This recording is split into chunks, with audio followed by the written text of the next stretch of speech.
This video sponsored by BuyMode e-shopping app.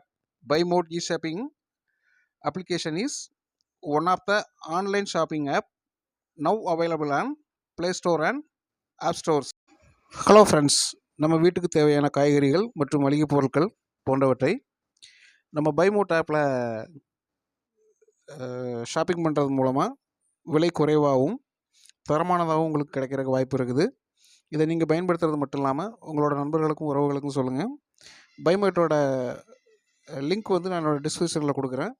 நீங்கள் தேவைப்பட்டால் download பண்ணி ஷாப்பிங் பண்ணிக்கலாம். நன்றி. வணக்கம் உறவுகளே, ஒரு புதிய காணொளியோடு உங்களோடு இணைவதில் எனக்கு பெருமகிழ்ச்சி. நம்ம எல்லாருக்கும் மகாபாரதம் தெரியும். மகாபாரதத்தில் 2 டீம் இருப்பாங்க. ஒன்று பாண்டவர்கள், இன்னொன்று கௌரவர்கள். இந்த பாண்டவர்களோட டீமுக்கு தலைவர் அவர் தான் மூத்த அண்ணா தர்மராஜா. பஞ்சபாண்டவர்களே முதல் நபர் வந்து தர்மர் தான். இந்த தர்மரை பற்றி எல்லாரும் சொல்லும் பொழுது உலகத்திலேயே மிக அதிகமாக தானம் செய்தவர் இவர்தான், தர்மம் செய்தவர் இவர்தான் அப்படின்னு சொல்லுவாங்க. தன்னை தவிர இவ்வுலகில் அதிக தானம் செய்பவர்கள் யாரும் இருக்க முடியாது அப்படிங்கிறது அவரோட எண்ணம். அப்போ இந்த எண்ணம் வந்து அவருக்கு ஒரு அகந்தையாக மாறிடக்கூடாது அப்படிங்கிற எண்ணம் வந்து கண்ணனுக்கு ஏற்பட்டுச்சு. அப்போ வந்து தர்மரோடு மலை நாட்டுக்கு போனார். அங்கே வந்து அந்த நாட்டை மகாபலி சக்கரவர்த்தி ஆண்டுகிட்டு இருந்தார். அங்குள்ள ஒரு வீட்டுக்குள்ளே போய் எங்களுக்கு குடிக்கிற தண்ணி கொடுங்க அப்படின்னு கேட்டாங்க. அப்படி கேட்கும்போது அந்த பெண்மணி வந்து தங்கச் செம்பில் அவங்களுக்கு தண்ணி மொந்து கொடுத்தாங்க. அவங்க குடித்து முடித்ததும் சொம்பை வந்து தூக்கி வீசி எறிஞ்சிட்டாங்க.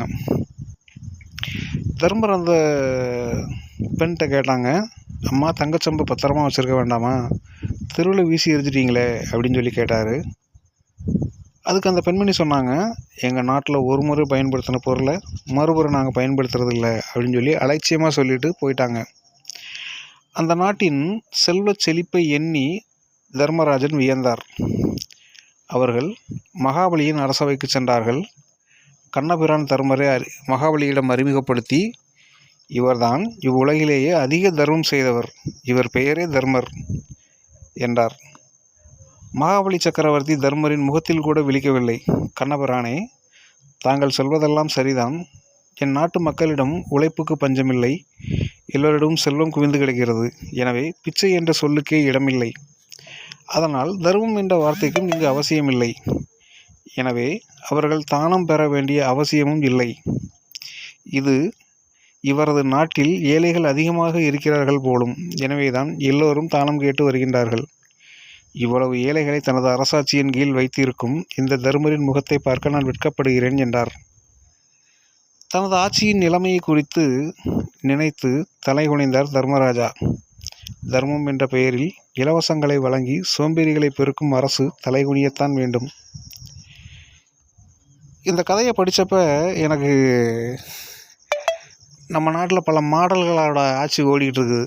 ஏன்னா நாங்கள் மாதம் பிறந்தா அவ்வளோ தர்றோம், அவ்வளோ தர்றோம், இலவசமாக பஸ் விடுறோம், இதெல்லாம் ரேஷன் கடையில் இலவசமாக அரிசி கொடுக்குறோம். இப்போ இந்த கதையும் இப்போ உள்ள இந்த நிலைமையும் கொஞ்சம் ஒப்பிட்டு பாருங்களா. இந்த அரசாங்கம் மக்களை எப்படி வச்சுருக்குது, இது சிறந்த அரசா அப்படிங்கிறத உங்களோட கருத்துக்கே விட்டுறேன். இந்த கட்சி அந்த கட்சின்னு எந்த கட்சியும் சொல்ல விரும்பலை. நீங்களாகவே யோசித்து உங்களுக்கு எது ஞாபகம் வருதோ அதை உங்கள் மைண்டில் வச்சுக்கலாம். சிறந்த ஆட்சி என்பது தான தர்மங்கள் பெறுவதற்கு ஆட்கள் இருக்கக்கூடாது, எல்லோரும் செல்வ செழிப்பாக இருக்கணும். அதுதானே சிறந்த ஆட்சியாக இருக்க முடியும். ஆனால் நம்ம ஊரில் அதுதான் நடக்குதா? எதுக்கு எடுத்தாலும் மக்கள் இலவசமாக ஓடுறாங்க. நன்றி உறவுகளே, இந்த காணொலியை முழுமையாக கேட்டமைக்கு. மீண்டும் ஒரு புதிய காணொலியோடு உங்களோடு இறங்குகிறேன். நன்றி, வணக்கம்.